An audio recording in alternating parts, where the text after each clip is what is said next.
Extreme Checkers Snack Surprise. So last weekend, my family gathered at my grandpa's house for our monthly game night. Grandpa, being the quirky guy he is, decided to spice things up with a game of extreme checkers. Now, when Grandpa says something is extreme, it usually means he's added a twist that makes no sense to anyone but him. This time, he claimed he had invented a new set of rules and even crafted a special board for the occasion. We should have known something was up when we noticed the board was unusually thick, almost like it had a second layer.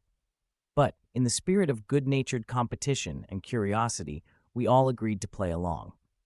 The game started off pretty much like regular checkers, except Grandpa kept making up bizarre rules on the fly. If you land on a square with a red checker, you have to bark like a dog, he announced with a straight face. At one point, my cousin Jenny had to stand on one leg while moving her piece, and my brother Tom was suddenly required to wear a lampshade on his head. We were all laughing so hard, we didn't notice Grandpa inching closer to one side of the board.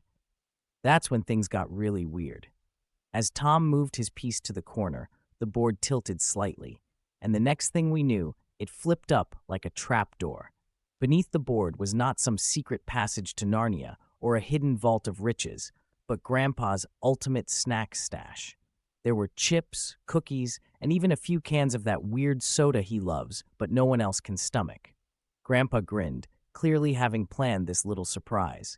"Well, looks like you found the prize," he said with a wink. We all dove into the snacks, temporarily forgetting the chaotic game of checkers we were playing. Grandpa, always the entertainer, just sat back in his chair, chuckling at the scene of us scrambling for treats like we hadn't eaten in days. Just when we thought we'd reached the pinnacle of this absurd evening, Grandpa stood up and declared, "All right, who wants to play extreme chess next? The loser has to clean the attic." We all groaned in unison, knowing full well that the attic was a labyrinth of holiday decorations and dusty old furniture.